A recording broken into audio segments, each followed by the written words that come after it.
Hello बच्चों, once again welcome to my channel Tapasya the learning junction. Dear students, कैसा लग रहा है आपको हमारा वीडियो? एंजॉय कर रहे हो? ओके, सो टुडे आज हम आपके लिए ग्रेविटेशन के ऊपर 6 प्रॉब्लम्स लेकर के आए हैं। पिछले वीडियो में ग्रेविटेशन के एनसीईआरटी के 6 प्रॉब्लम्स डिस्कस किए थे और इसी सीक्वेंस में, इसी कड़ी में ये हमारा दूसरा वीडियो है। ग्रेविटेशन के ऊपर ये दूसरा वीडियो है एनसीईआरटी न्यूमेरिकल प्रॉब्लम्स के ऊपर, राइट। एनसीईआरटी के ऊपर जितने भी प्रॉब्लम्स हैं, एनसीईआरटी के बुक में जितने भी प्रॉब्लम्स हैं, एक एक प्रॉब्लम सीक्वेंस में हम इस चैनल पे आपके लिए लेकर के आ रहे हैं, राइट। इससे पहले ग्रेविटेशन के ऊपर 6 वीडियो लेक्चर में हमने सारे कॉन्सेप्ट्स आपके साथ डिस्कस किए और अब एनसीईआरटी के न्यूमेरिकल प्रॉब्लम्स, उसके कॉन्सेप्चुअल प्रॉब्लम्स, जितने भी प्रॉब्लम्स हैं एनसीईआरटी के बुक में, वो सारे प्रॉब्लम्स इस सीरीज में डिस्कस करने जा रहे हैं और ये इस सीरीज का दूसरा वीडियो है। सो लेट अस सी, हम लोग यहाँ पे 6 कौन कौन से प्रॉब्लम डिस्कस करने जा रहे हैं। सबसे पहला प्रॉब्लम पेज नंबर 141, एनसीईआरटी के बुक के पेज नंबर 141 पे है, राइट। इसके 3 प्रॉब्लम्स हैं, क्वेश्चन नंबर 1 2 3। फिर एनसीईआरटी के पेज नंबर 142 पे भी 2 प्रॉब्लम्स हैं, वो भी डिस्कस करेंगे। एनसीईआरटी के पेज नंबर 143 के एक प्रॉब्लम को हम आज आपके साथ डिस्कस करने वाले हैं, राइट। यानी कुल मिला के 6 प्रॉब्लम्स आपके साथ डिस्कस किए जाएंगे आज, और आप हमारे चैनल के साथ जुड़े रहिए। एक एक प्रॉब्लम का सॉल्यूशन हम आपके लिए लेकर के आएंगे, right. So let us start, शुरू करते हैं। सबसे पहला क्वेश्चन है कि why is it difficult to hold a school bag having a sharp strap made up of thin strong string। यानी स्कूल बैग को कैरी करने के लिए जो स्ट्रैप बनाया जाता है, चौड़े पट्टी का बनाया जाता है, अगर उसे चौड़े पट्टी का न बना करके एकदम शार्प और मजबूत धागे का बना दिया जाए, तब वो तकलीफदेह होता है। क्यों, यही पूछ रहा है। Why is it difficult to hold a school bag having a strap made up of thin and strong string, right? तो चलिए समझने की कोशिश करते हैं। सबसे पहले प्रेशर बराबर क्या होता है, कुछ पता है आपको? Pressure is equal to force per unit area, यही होता है ना। इसको ध्यान से समझने की कोशिश करें। हम सबसे पहले क्वेश्चन नंबर 1 पेज नंबर 141 का सॉल्यूशन देख रहे हैं। प्रेशर बराबर क्या होता है? प्रेशर का मतलब होता है कि भाई इकाई एरिया में कितना फोर्स एक्सर्ट किया जा रहा है, राइट। जरा सोचो, जो बैग है उसका जो कुछ भी वेट होगा, बैग का जो भी वेट होगा, उसका जो भी मास होगा, वो यूनिट एरिया के ऊपर एक्सर्ट कर रहा है। मास तो बदलेगा नहीं, बैग का जो वेट है वेट रहेगा सेम फिक्स। हमने उसे कैरी करने के लिए जो स्ट्रैप लगाया है वो कैसा लगाया है? बहुत ही पतले धागे का लगाया है, हालांकि वो धागा बहुत मजबूत है। यानी एरिया को क्या कर दिया हमने? कम कर दिया। एरिया कम कर दिया तो प्रेशर क्या है? बढ़ेगा नहीं बढ़ेगा। यानी एरिया अगर डिक्रीज है तो प्रेशर क्या होगा? इंक्रीज करेगा, राइट। इसका मतलब ये है कि बैग का स्ट्रैप अगर पतला है तो उस बैग के वेट के कारण जो प्रेशर लगेगा, बच्चे ने अगर उस बैग को कंधे पे लगा रखा है तो कंधे के ऊपर जो प्रेशर लगेगा वो प्रेशर बहुत ज्यादा होगा, राइट। क्यों ज्यादा होगा? क्योंकि वो प्रेशर बॉडी के बहुत ही कम एरिया के ऊपर पड़ेगा, डिस्ट्रीब्यूट नहीं हो रहा है। Is it clear? उसी तरीके से सब कुछ, उस बैग को हम हाथ में कैरी कर रहे हैं। आपके पास कोई बैग है, थैला है, उसका स्ट्रेप बहुत पतला है, एकदम बहुत पतला, मजबूत तो है, टूट नहीं रहा है, लेकिन उसका वेट का जो प्रेशर है वो बहुत ही कम एरिया में पड़ रहा है, जिसकी वजह से प्रेशर बहुत ज्यादा होगा वहां पे और आपको तकलीफ महसूस होगी, बहुत ज्यादा painful, right. Is it clear? तो ध्यान रखना है कि बच्चों के बैग का स्ट्रैप अगर पतले और ताकतवर मतलब मजबूत स्ट्रिंग का बनाया जाए तो टूटेगा तो नहीं, लेकिन जो समस्या आएगी वो बच्चे के कंधे पे या बच्चे के हाथ पे ऊपर जो प्रेशर पड़ेगा वो प्रेशर बहुत ज्यादा होगा, जिसकी वजह से बच्चे को परेशानी होगी बैग को कैरी करने के लिए। और यही कारण है कि बच्चे का स्कूल बैग या कोई भी बैग का जो स्ट्रैप बनाया जाता है वो स्ट्रैप चौड़ा बनाया जाता है। अब स्ट्रैप चौड़ा है यानी एरिया क्या कर रहे हैं आप, एरिया इंक्रीज कर रहे हैं। एरिया जब इंक्रीज कर रहे हैं, एरिया को जब बढ़ा रहे हैं तो फोर्स बाय एरिया यानी प्रेशर क्या हो जाएगा, डिक्रीज होगा। अब प्रेशर डिक्रीज होगा तो बॉडी के ऊपर जो प्रेशर पड़ रहा है वो क्या होगा, कम होगा, डिस्ट्रीब्यूट हो गया, जिसकी वजह से तकलीफ कम होगी। तो इसी वजह से चाहे बच्चों का बैग हो, चाहे हैंड कैरी बैग हो, कोई भी बैग हो, उसका स्ट्रैप कैसा बनाया जाता है, चौड़े पट्टी का बनाया जाता है। जो क्लियर? तो आई होप क्वेश्चन नंबर 1 का सॉल्यूशन आपको मिल गया होगा। स्टेटमेंट में सीधा यही कहेंगे इस क्वेश्चन के जवाब में कि since pressure is equal to force by area होता है, स्ट्रैप को अगर पतले स्ट्रिंग का, पतले धागे का बनाया जाए, हालांकि मजबूत हो जो टूटे नहीं, तभी भी क्या होगा, एरिया कम होने की वजह से प्रेशर बढ़ जाएगा और बॉडी के ऊपर जो प्रेशर पड़ेगा इकाई जगह पे, एक ही जगह पे ज्यादा प्रेशर पड़ रहा होगा तो बॉडी का वो पार्ट क्या होगा, पेन महसूस करेगा। तो बॉडी के ऊपर प्रेशर कम पड़े, इसके लिए क्या किया जाता है, चौड़ा स्ट्रैप लगाया जाता है ताकि बॉडी के ज्यादा एरिया पे प्रेशर पड़े और प्रेशर क्या हो जाएगा, डिस्ट्रीब्यूट हो जाएगा, कम पड़ेगा। Is it clear? तो I hope question number 1 clear होगा। Come to the next question number 2। Question number 2 कितने नंबर पेज की बात हो रही है अभी, 141।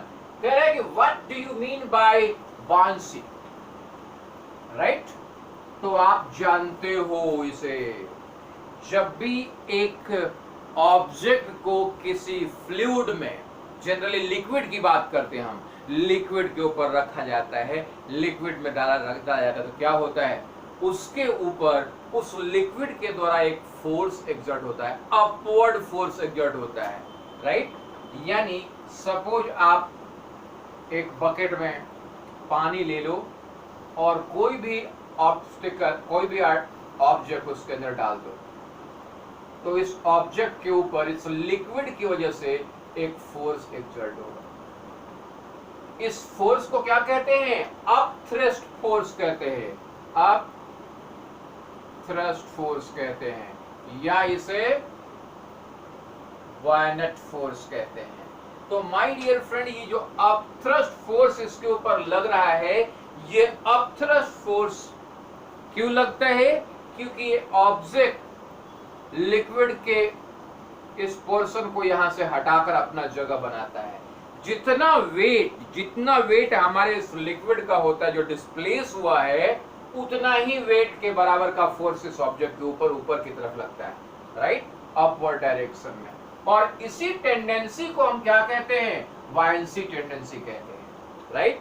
तो जब भी ये पूछा जाए कि what do you mean by buoyancy, तो आप सीधा स्टेटमेंट देंगे कि it is the tendency of a liquid, not only liquid, in fact it is also tendency of fluid, यानी gases, air, सब में टेंडेंसी है, सब में टेंडेंसी है कि जब भी कोई ऑब्जेक्ट उसके पास, उसके अंदर होता है, तो वो फ्लूइड, वो लिक्विड, उसके ऊपर जितना लिक्विड को, जितना फ्लूइड को वो डिस्प्लेस किया है वहां से, उतने वेट का क्या लगाता है, वो उतने मास का क्या लगाता है, अपथ्रस्ट फोर्स लगाता है। So tendency of a liquid to exert a upward force on an object equal to the volume of liquid displaced from that area is called buoyancy, right? क्या कहते हैं उसको हम लोग, बायंसी कहते हैं। Is it clear? तो I hope कि भाई बायंसी क्या है ये समझ में आया होगा आपको। क्लियर है? फिर से समझ लें कि बायंसी फोर्स या जो बायंसी ये टेंडेंसी है, वो टेंडेंसी केवल लिक्विड की नहीं है, हर गैसेस ये टेंडेंसी एक्सर्ट करते हैं। लेकिन चूंकि गैस का जो वॉल्यूम डिस्प्लेस होता है उसका मास बहुत कम होता है, नेग्लिजिबल होता है, इसलिए उसे हम लोग कंसीडर नहीं करते। वही लिक्विड का जो डिस्प्लेसमेंट होता है ऑब्जेक्ट को उसमें प्लेस करने की वजह से, उसका जो मास होता है वो ज़्यादा होता है, जिसकी वजह से ये फोर्स कंसिडरेबल फोर्स होता है। Is it clear? तो आई होप क्वेश्चन नंबर 2 का सॉल्यूशन मिल चुका होगा आपको। नेक्स्ट क्वेश्चन है why does an object float और sink when placed on the surface of water. बहुत ही आसान, सारे क्वेश्चंस ऑलरेडी डिस्कस किए जा चुके हैं। दोबारा से मैं सिर्फ इसलिए डिस्कस कर रहा हूं आपके साथ ताकि सीक्वेंस में एक एक प्रॉब्लम का सॉल्यूशन आपके लिए मिल जाए। एनसीईआरटी में जितने भी प्रॉब्लम्स हैं उसे एक बार आप रिकॉल कर लें। इसके लिए एक एक प्रॉब्लम्स का सीक्वेंस में हम यहाँ पे आपके लिए वीडियो लेकर के आए हैं।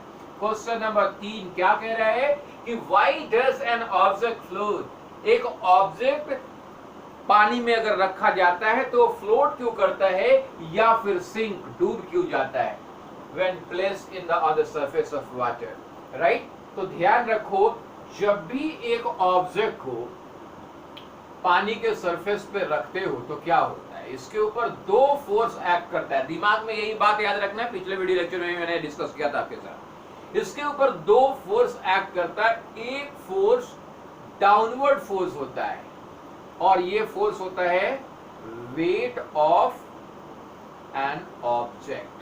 जो ऑब्जेक्ट आपने पानी के सतह पे रखा है उस ऑब्जेक्ट का वेट जो है वो डाउनवर्ड डायरेक्शन में एक्ट करता है। तो एक फोर्स किधर लग रहा है, डाउनवर्ड फोर्स लग रहा है।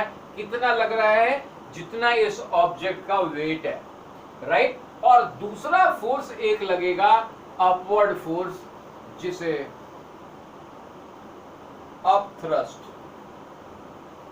अपथ्रस्ट फोर्स कहते हैं, बायनेट फोर्स कहते हैं। ये जो अपथ्रस्ट फोर्स है, बायनेट फोर्स है, जो अपवर्ड डायरेक्शन में लग रहा है, वो किसकी वजह से लग रहा है, ड्यू टू दिस लिक्विड। हर एक लिक्विड की, इवन इफ फ्लूइड की, ये टेंडेंसी है कि जब भी कोई ऑब्जेक्ट को उस पर रखा जाता है तो जितना लिक्विड उस जगह से डिस्प्लेस होता है उसके डालने की वजह से, उतने लिक्विड के वेट के बराबर का एक फोर्स इस ऑब्जेक्ट के ऊपर अपवर्ड डायरेक्शन में लगता है। सो सबसे पहली बात कि भाई एक ऑब्जेक्ट लिक्विड में, पानी में या किसी भी चीज में, कोई भी लिक्विड में फ्लोट करेगा या सिंक करेगा, ये समझने के लिए आपको ध्यान रखना पड़ेगा कि whenever an object is placed on the surface of water, two forces, weight of an object towards downward and bayonet force और upthrust force towards upward। दो फोर्सेस एक्ट होंगे, केवल दो फोर्सेस, राइट। अब सवाल ये उठता है कि ये जो ऑब्जेक्ट है इसके अंदर सिंक कर जाएगा या फ्लोट करेगा, ये डिपेंड करेगा दो फैक्टर पर, राइट। अगर ये दोनों फोर्स अपोजिट डायरेक्शन में है, एक अपवर्ड है और एक डाउनवर्ड डायरेक्शन में है, तो याद रखोगे कि if both of these forces are equal, दोनों सेम हो गए, जितना अपथ्रस्ट फोर्स है उतना ही वेट ऑफ एन ऑब्जेक्ट है, तो उस केस में क्या होगा, फ्लोट करेगा, राइट। अगर मान लो अपथ्रस्ट फोर्स जो लग रहा है लिक्विड की वजह से ज्यादा है और वेट जो है कम है, कौन ज्यादा है, अपथ्रस्ट फोर्स ज्यादा है, वेट कम है, तो इस कंडीशन में भी क्या होगा, फ्लोट करेगा। यानी फ्लोटिंग के दो कंडीशन है, या तो जो हमारा अपथ्रस्ट फोर्स है वो वेट के बराबर हो या इक्वल हो। तो if upthrust force is greater than or equal to the weight of water, in that case it will flow, right। दूसरा कंडीशन क्या है कि if अपथ्रस्ट फोर्स जो लग रहा है वो कम है और वेट ज्यादा है, तब क्या होगा, वेट ज्यादा है यानी डाउनवर्ड फोर्स ज्यादा है, तो ऑब्जेक्ट क्या हो जाएगा, सिंक कर जाएगा। तो याद रखना है कि जब भी एक ऑब्जेक्ट को वाटर के सरफेस पे रखेंगे उसके ऊपर दो फोर्स लगेगा, एक फोर्स उसका वेट जो डाउनवर्ड डायरेक्शन में होगा और दूसरा force upthrust force, bayonet force जो अपवर्ड डायरेक्शन में होगा। यानी दोनों फोर्स एक दूसरे के बिल्कुल अपोजिट है। अब कौन सा फोर्स ज्यादा है? अगर डाउनवर्ड फोर्स ज्यादा है तो सिंक कर जाएगा, अगर अपवर्ड फोर्स ज्यादा है तो फ्लोट करेगा, अगर दोनों इक्वल है तब भी फ्लोट करेगा। ये याद रखना है आपको। तो इस प्रश्न का जवाब में आप क्या देंगे क्वेश्चन नंबर 3 का कि whenever an object is placed in water, two forces act on it. One is downward force that is equal to the weight of the object, and another is the upthrust force, Bernard force, that will be equal to the amount of water displaced due to that object, right? And if both forces are equal, it will float. If Bernard force or upthrust force is more, in that case it will also float. But if the Bernard force is less than the weight of the object, then it will sink. Is it clear? तो I hope question number 3 clear होगा। अब चलते हैं हम सब question number 4 का solution. Question number 4, वो question number 4 क्या कहता है जरा देखें। क्वेश्चन नंबर 4 हकीकत में पेज नंबर 142 का क्वेश्चन नंबर 1 है। कह रहा है कि you find your mass to be 42 kg। आपको आपका मास जो है कितना मिलता है? 42 kilo on the weighing machine. यानी आप एक वेइंग मशीन पे खड़े होते हो और आपका वजन कितना आता है? 42 kg। इज योर मास मोर और लेस देन 42 kg? जो आपका 42 kg मास आपका वेइंग मशीन दिखा रहा है, क्या वाकई में आपका वजन 42 kg से थोड़ा ज्यादा होगा या थोड़ा कम होगा? Listen one thing, as I have already told you, जैसा कि मैंने अभी भी बताया कि हर एक फ्लूइड, चाहे वो लिक्विड हो चाहे वो गैस हो, वो बायनट फोर्स एक्सर्ट करता है ऑब्जेक्ट के ऊपर। तो आप जब हवा में हो तो हवा जहां पे खड़े हो वहां से आपके वॉल्यूम के बराबर का हवा डिस्प्लेस हुआ है और उतने ही हवा के वजन के बराबर का फोर्स, अपवर्ड फोर्स आपके बॉडी के ऊपर लग रहा है, राइट? आपके बॉडी के ऊपर कितना फोर्स लग रहा है? Upward force, buoyant force. कितना? जितना हवा आपके वॉल्यूम के बराबर डिस्प्लेस हुआ है, राइट? तो ये अपवर्ड फोर्स लग रहा है आपके बॉडी के ऊपर। ये क्लियर बात समझ रहे हैं? तो जब आप वेइंग मशीन के ऊपर खड़े रहे तो दो फोर्सेस, एक फोर्स आपका वेट जो डाउनवर्ड डायरेक्शन में है, जो आपका वेइंग मशीन शो करेगा, यानी जो वेइंग मशीन शो करेगा क्या शो करेगा? आपका वेट का। और दूसरा आपके बॉडी के ऊपर एक फोर्स लग रहा है, कौन सा? अपवर्ड डायरेक्शन में। कौन सा फोर्स? Buoyant force. किसकी वजह से? हवा की वजह से, राइट? हवा भी तो फ्लूइड है, तो हवा की वजह से जो फोर्स अपवर्ड डायरेक्शन में लग रहा है, उस फोर्स की वजह से जो वेइंग मशीन शो कर रहा है 42 kg, वो रियल में 42 kg नहीं है। हकीकत में आपका जो वेट है, आपका जो मास है, वो 42 kg से कुछ ज्यादा है। लेकिन आपका जो वेइंग मशीन है 42 kg क्यों शो कर रहा है? इसलिए शो कर रहा है कि वो जो अपथ्रस्ट फोर्स है, यानी आप, ये आप हो, आपके रियल मास जो है, जो भी मास है ये, और एक फोर्स इधर भी लग रहा है, तो रिजल्टेंट क्या हुआ? रिजल्टेंट क्या हुआ? ये अपथ्रस्ट फोर्स लग रहा है। किसकी वजह से? ड्यू टू एयर, हवा की वजह से। तो इसकी वजह से जो आपका रियल मास है क्या होगा? 42 kg से ज्यादा होगा, राइट? तो जवाब क्या देना है इस क्वेश्चन का कि भाई क्वेश्चन नंबर 1 पूछा कि you find your mass is 42 kg on the weighing machine.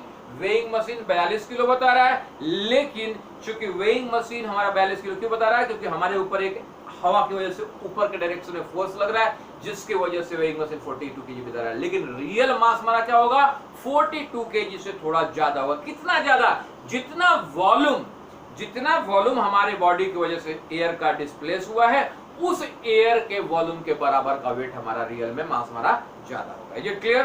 तो ये क्वेश्चन नंबर 1 काफी और ट्रिकी क्वेश्चन है, इसको ध्यान में रखिएगा। Come to the next, NCERT के पेज नंबर 142 का क्वेश्चन नंबर 2 डिस्कस करने जा रहे हैं। देखिए क्या कहता है। कहता है you have a bag of cotton and an iron bag. आपके पास एक बैग कॉटन का है और एक बैग आयरन का है, राइट? यानी एक बैग क्या है? एक बैग कॉटन का है और एक बैग आयरन का है, right? You have a bag of cotton and iron, each indicating a mass of 100 kg। ये भी 100 kg मास इंडिकेट कर रहा है, ये भी 100 kg मास इंडिकेट कर रहा है। When measured on the weighing machine, दोनों को वेइंग मशीन पे जब मेजर कर रहे हैं तो ये भी 100 kg, ये भी 100 kg दिखा रहा है, right? Weighing on the weighing machine. In reality one is heavier, हकीकत में इन दोनों में से कोई एक भारी होगा। In reality one is heavier than other. Can you say which one is heavier and why? एक बैग में कॉटन है, मशीन पे, वेइंग मशीन पे रखा 100 केजी दिखा रहा है। एक बैग में आयरन है, उसको भी वेइंग मशीन पे रखा 100 केजी बता रहा है। लेकिन कह रहा है, साइंस कहता है कि हकीकत में दोनों में से एक जो है वो 100 केजी से ज्यादा का है। क्या आप बता सकते हो कि रियलिटी में इन दोनों में से कौन ज्यादा होगा? तो यस माय डियर फ्रेंड, फिर से वही बायनेट फोर्स, बायंसी, पूरे इस चैप्टर में ग्रेविटेशन में बायंसी का काफी ज्यादा इंपॉर्टेंट रोल है, तो उसको ध्यान से रखिएगा। जैसा कि मैंने बताया कि हर एक लिक्विड, हर एक गैस बायनेट फोर्स यानी अपथ्रस्ट फोर्स, अपर डायरेक्शन में फोर्स लगाता है। तो भाई जरा सोचो, ये जो कॉटन है, कॉटन की डेंसिटी कैसी है? ज्यादा होती है आयरन से या कम? कॉटन की डेंसिटी ज्यादा होती है आयरन से या कम?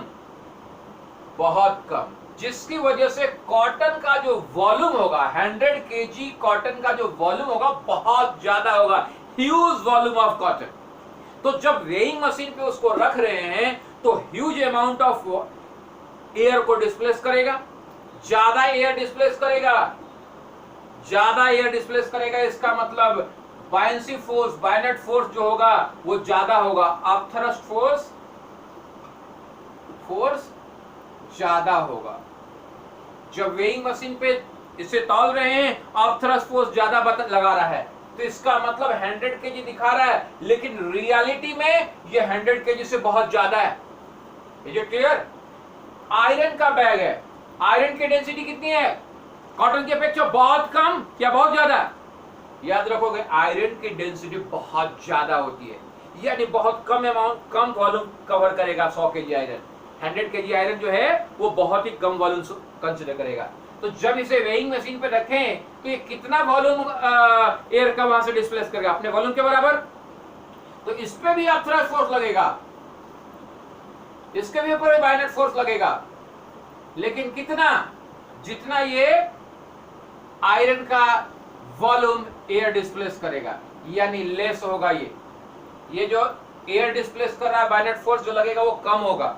इसमें ज्यादा क्यों हो रहा है? इसमें ज्यादा इसलिए हो रहा है क्योंकि ज्यादा वॉल्यूम ऑफ एयर को डिस्प्लेस कर रहा है, ये कम एयर को डिस्प्लेस कर रहा है।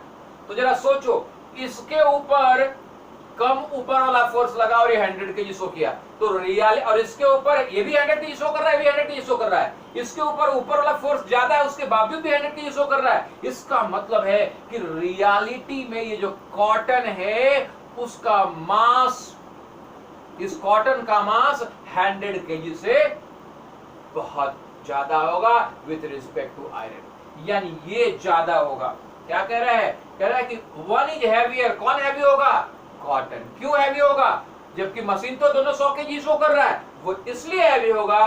रियलिटी की बात हो रही है कि रियलिटी में कौन हैवी होगा, तो रियलिटी में कॉटन इसलिए हैवी होगा क्योंकि कॉटन जो एयर डिस्प्लेस कर रहा है वो ज्यादा डिस्प्लेस कर रहा है, क्योंकि कॉटन की डेंसिटी कम है, इसलिए 100 केजी कॉटन का वॉल्यूम ज्यादा हुआ, ज्यादा वॉल्यूम ऑफ एयर डिस्प्लेस किया, जिसकी वजह से जो बायनेट फोर्स है उसके ऊपर ज्यादा लग रहा है, और ज्यादा बायनेट फोर्स लगने की वजह से 100 तो 100 केजी कर रहा है, लेकिन इसके ऊपर ज्यादा 100, जो सोचो कि कोई एक चीज मान लो 105 किलो का और 5 किलो का फोर्स अपर डायरेक्शन में लगा रहता है, तो 5 चीजें शो कर देगा ना। तो चूंकि इसके ऊपर अपथ्रस्ट फोर्स ज्यादा लग रहा है, इसलिए रियलिटी में ये हैवी होगा with respect to 100 kg iron, even if both are weight on the weighing machine and giving the reading of 100 kg, right? दोनों 100 केजी दिखा रहे हैं, लेकिन कॉटन ज्यादा भारी होगा। समझ में आया बात? लेकिन बड़ा दिमाग में सोचने लगा, अरे कॉटन तो हल्का होता है। अरे नहीं जेंटलमैन, वेइंग मशीन पे 100 केजी कॉटन रखा है, वो 100 केजी दिखा रहा है, लेकिन उसके ऊपर अपवर्ड थ्रस्ट, उसका डेंसिटी ज्यादा होने की वजह से ज्यादा लग रहा है, और 100 केजी दिखा रहा है, इसका मतलब 100 केजी से वो बहुत ज्यादा है। लेकिन आयरन के ऊपर अपथ्रस्ट फोर्स कम लगेगा, जिसकी वजह से 100 केजी दिखा रहा है, तो अप्रॉक्सीमेटली 100 केजी के बराबर का है, राइट? तो ध्यान रखो कि कौन ज्यादा हैवी होगा? कॉटन ज्यादा हैवी होगा। हैवियर कौन होगा? कॉटन। ये कॉन्सेप्ट वाले क्वेश्चंस हैं सारे के सारे, इसको ध्यान में रखिएगा, काफी इंपॉर्टेंट है। कॉम्पिटिटिव एग्जाम में भी ऐसे क्वेश्चंस पूछे जाते हैं। कम टू द नेक्स्ट, अगला। अब चलते हैं हम इस वीडियो के लास्ट प्रॉब्लम पे। एनसीईआरटी के पेज नंबर 143 का, एनसीईआरटी के पेज नंबर 143 का 143 का पहला क्वेश्चन क्या कहता है? पहला क्वेश्चन है 143 का 143, how does the force of gravitation between two object changes when the distance between them is reduced to half. कह रहा है कि दो ऑब्जेक्ट हैं, दो ऑब्जेक्ट है, ऑब्जेक्ट 1 ऑब्जेक्ट 2, इनके बीच का डिस्टेंस, इनके बीच की दूरी, सपोज करो कि पहले r था और अब इनके बीच की दूरी r/2 कर दिया गया। सेम ऑब्जेक्ट है, ऑब्जेक्ट चेंज नहीं किया गया, पहले डिस्टेंस कितना था? r था और अब डिस्टेंस r/2 कर दिया गया। तो पूछ रहा है कि इनके बीच में जो फोर्स लगता है, traction force, how does the force of gravitation between two object changes. तो हमने पढ़ा था, क्या पढ़ा था कि force of gravitation, force of attraction between the two object is inversely proportional to the square of the distance between them. F is inversely proportional to the square of the distance between them. Is it clear? तो जरा सोचो कि अभी हमने पहले तो r था तो F is proportional to r, अब क्या कर दिया? r/2 कर दिया, हमने हाफ कर दिया, रिड्यूस किया है हमने डिस्टेंस, तो 1/r के जगह पे r/2 लीजिए का square, that means 1/r²/4, that means 4 ऊपर चला गया, 4/r²।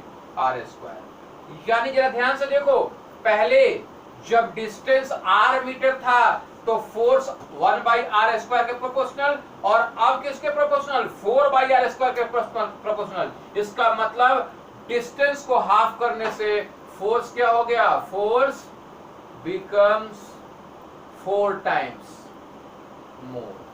जितना पहले फोर्स लग रहा था अब उससे कितना लगेगा? 4 गुना ज्यादा। तो always remember, whenever the distance between two objects has been reduced to half, the force of attraction between them will be increased 4 times. बोला सर मैं 1/3 r/3 कर दूं तो 9 टाइम्स। क्यों? क्योंकि जो फोर्स लगता है वो उनके बीच के डिस्टेंस के स्क्वायर के इनवर्सली प्रोपोर्शनल होता है। तो ये बात याद रखिएगा। तो ये question number 1 NCERT page number 143, ये 6 प्रॉब्लम का सॉल्यूशन आई होप आपको समझ में आया होगा। अगर आप चाहते हैं कि इन सब का रिटन फॉर्मेट में आपके लिए नोट्स बना करके हम प्रोवाइड कर दें, तो ये सारे जितने भी डिस्कस कर रहे हैं उसका नोट्स भी हम आपको साथ में प्रोवाइड कर देंगे आगे चल, राइट। और अगर लगता है कि नहीं सारी चीज़ें समझ में आ रही है, आप खुद से नोट्स बनाना चाहते हैं, तो डेफिनेटली खुद से बनाइए। और हम तो यही कहेंगे कि खुद से बनाए हुए नोट्स काफ़ी ज़्यादा है, आपके लिए फ़ायदेमंद होगा। एक बार रीडिंग करें और चीज़ों को समझें यहाँ से, और फिर नोट्स अपना खुद बनाएं। लेकिन अगर आप कहेंगे तो डेफिनेटली कमेंट करके भेजिए मेरे पास कि अगर आप चाहते हैं कि नोट्स, लिखा हुआ नोट्स PDF के फॉर्म में आपके पास आए, तो हर एक क्वेश्चंस के जवाब का PDF हम आपके लिए भेज देंगे। आज यहीं तक रखते हैं। चैनल को अगर सब्सक्राइब नहीं किया है तो डेफिनेटली सब्सक्राइब कर लीजिए, बेल आइकन भी प्रेस कर दीजिए ताकि हर नए वीडियो का अपडेट पहुंच जाए आपके पास। मैं फिर से आपसे कहूंगा कि कहीं और जाने की जरूरत नहीं है, एक एक प्रॉब्लम का सॉल्यूशन हम आपके लिए यहाँ पर लेके आएंगे, और आप हमारे चैनल के साथ जुड़े रहिए। धन्यवाद, थैंक यू। आज के लिए इतना ही। जय हिंद, जय भारत।